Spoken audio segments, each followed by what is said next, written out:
What's going on, everybody? Eric Lindquist at Stokastic here in the Odd Chopper channel, coming to you with another edition of Lindy's Leans, Likes, and Locks. Hit that like button, subscribe button, notification button. Goes a long way for me on this video. Goes a long way for you. That way you become a president of our great content is going live here at our little neck of the YouTube woods. Friday was a really good day in the props.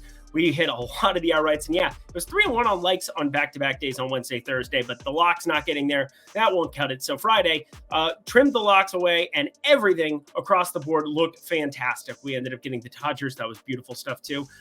Looking at Saturday, Sunday, ended up going 5-0 over the weekend in the premium Discord and on X throughout the lock on Saturday, that being the San Diego money line. If you saw that, that was good times.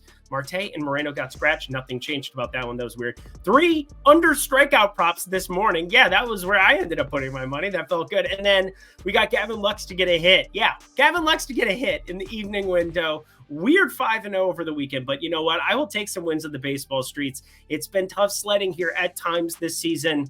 Overall, still in the green. I want to get us further into that green here this week. So let's put in the work. We got 7 games on Monday. Feeling good about the process here. Starting to revamp some stuff, and also no locks that are going to exist here on this Monday one. Not saying that there can't be an update to it. I'm going to do Lindy's Locks update going forward here now that NBA has dwindled down over on X. You can follow me at Eric Lindquist there. So without further ado, producer Jacob needs to go back and watch the Celtics. I need to watch them too here. We got the second half coming up, so we're going to fly. Let's get to the picks. Interesting start to the card is Corbin Burnes and Ryan Pepiot. 2 pitchers. Well, one is very established and known. Ryan Pepiot had a tenure there with the Los Angeles Dodgers. Overall, I like the stuff from him. 272 ex-WOBA, 197 expected batting average. There was a 4-seamer, an absolute metric ton, as he should. It's a pretty good pitch, but I'm pretty positive that Ryan Pepiot pales in comparison to Corbin Burnes, and that's why you're seeing minus 150 here. Now, if this were the only game on the slate, I would be okay going to Baltimore money line here, but I just think that this is a little bit thin. I barely have this close to the expected value number for. Again, I've got like a fair line of minus 155, minus 160. So it's going to be a stay away for me. I don't think minus 150 is enough value. Again, you're paying 10% VIG. You just can't do it. 10 cents a VIG. Vigorous. The juice.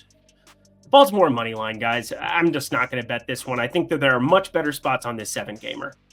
Dakota Hudson, Chris Paddock.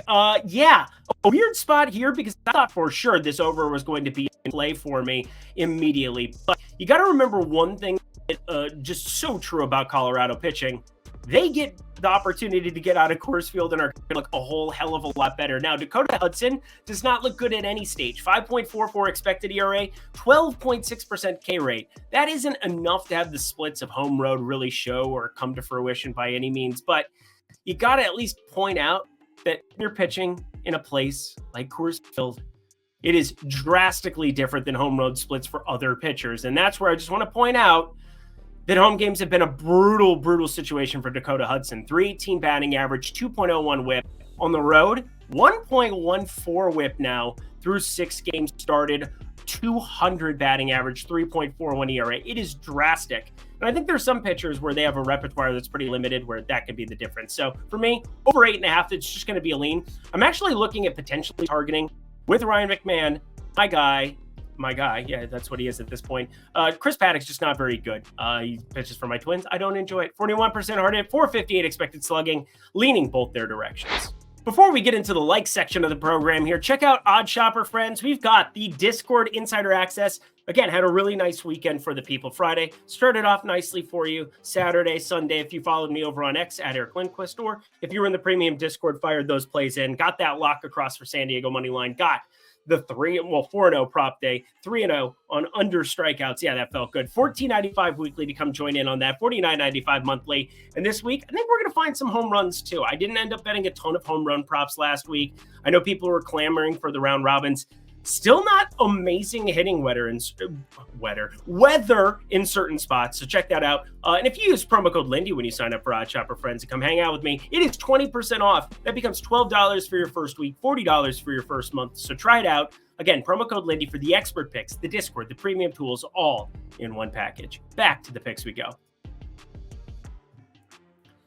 All right, let's get to some plays, shall we? Carlos Rodon going up against Seth Lugo. Let me just say, I think if I had to pick a lock, if you absolutely made me pick my favorite play on the board for today, I think Carlos Rodon, backing him here against Kansas City is it. Now, it's only one start. It's not something to go completely over the moon for, but we're starting to see the strikeout stuff come back. 23.7% K rate, 4.22 expected ERA isn't very good, but a 3.08 ERA. Again, part of the StatCast process is just figuring out like what is a pitcher in control of, what are they not, and generally hard contact. That's a problem. That's going to be something that you want to be improving throughout a season. But the fastball looks good. 55% usage on that here for the season. And against my Minnesota Twins that last time out, it was the best that I think his stuff has looked, period. I went to Baseball Savant. You can always go and click on that little, it's like the wheel color thing. I don't even know really what to call it, but I was looking at the fastball average. He was getting up to 98.5 at times, averaging out 96 miles per hour on that fastball. That is phenomenal stuff here. If we're going to get the velocity going for Carlos Rodon here again, I think he's going to turn back into, well, he turned into a pumpkin, and now he'd be the inverse of it. I thought he looked fantastic. I know that my partner Greg Ehrenberg on MLB Live before Lock pointed out a couple of those things as well, was noticing the same stuff I was, where we might be getting an improved version of Carlos Rodon this season. Now, he's had the stuff and the pedigree in the past. That is for sure. Now, this is not going out of my way to say that I want to go pick on Seth Lugo by any means. Seth Lugo has been okay. He's been better than okay. 2.13 ERA, 3.78 expected ERA, though. He hasn't been as good as what I'm sure the YouTube comments are going to show up at. He has been awesome in terms of run prevention and creation, but these Yankees, minus 130, the much better lineup. And yes, I do think Kansas City has been bit a little bit by the regression bug. There's going to be pieces of this lineup that just don't look as good against some of the lefties. Bobby Witt is not one of those people. Let me just throw that out there. That's for sure. They're really good. But Kansas City overall, 109 WRC plus against left-handed pitching. I don't think that we're going to see that maintained going forward here. I think that they've outperformed. And Carlos Rodon, I just like what we saw here. And I do prefer to be backing the full game here, 9 innings, as opposed to just the first 5. Thought about that with Carlos Rodon. I think Lugo, it's just me showing a little bit of respect for him for what he has done so far this season. But the Yankees money line, I think they're undervalued, would be moving this north of minus 145 if I were in charge. But Carlos Rodon, I want to be backing him. Think this is the best spot on the board for tomorrow. Toronto, Milwaukee up here next, and Jose Barrios, Colin Rea. The only reason that I'm not going to be betting on Milwaukee is I have no idea how to bet on Milwaukee. 0-5 in locks for and against this team, so there you go. That's enjoyable. There will be a time again where I put Milwaukee on the lock category, and we have to have this conversation again. Again, like plays, pretty neutral on them, down 0.8 units on the season, so whatever. There's certain teams that I have high valuations on that I'm hitting at a pretty high clip. San Diego, actually one of them, which is a little surprising to me because I don't feel like I bet on them a lot. But Jose Barrios betting against Toronto, we have done a phenomenal job. And 4 when we've had a couple of those earlier backings of Yusei Kikuchi as well. But Jose Barrios, overrated, 44.3% hard hit, 18.9% K rate. Not getting the swing and miss stuff, but neither is Ray. Here we go, 15.8% K rate, 367 xWOBA. I think runs and runs aplenty are in story here. I do think the roof remains closed, but still over 8.5. I didn't pull the trigger on the 8.5 from Minnesota. I prefer this one ever so slightly right now, but pay attention to the VIG on these. Don't want to be putting well, first off, I wouldn't be betting 9. So if it's 9 minus 105, still don't care, don't bet it. But 8.5, again, I want that 9, that key number there for me. That would be lovely. Fetty, going up against Logan Gilbert. Oh my Lord, I almost pulled the trigger on this, but I didn't. 6.5 total. How you like them apples? 6.5. We're in Seattle, the number 1 park for pitchers in baseball, that's for sure. And Fetty's been awesome. 294 xWOBA, 377 expected slugging. Logan Gilbert, 296 xWOBA, 23.6% K rate. Now, right-handed pitching against Seattle, we know what that upside can be at times. 28.1% K rate, the highest in baseball by a pretty considerable margin.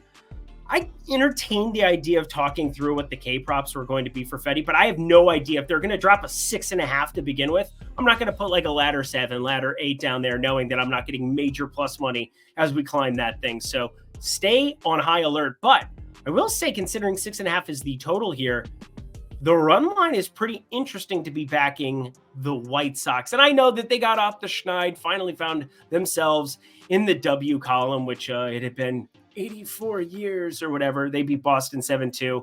And then they went back to losing again after, 14 straight. So they've lost 15 of their last 16. But with Eric Fetty, who's been pretty darn good, and Logan Gilbert, who I don't think is going to be giving up a ton, but at times, 89.3 mile per hour exit velocity. You got Luis Robert back in that lineup and been playing really, really well here. Only 25 batted ball events now for him on the season, but I think the White Sox are close to a back for me. Minus 128, that's not going to be it.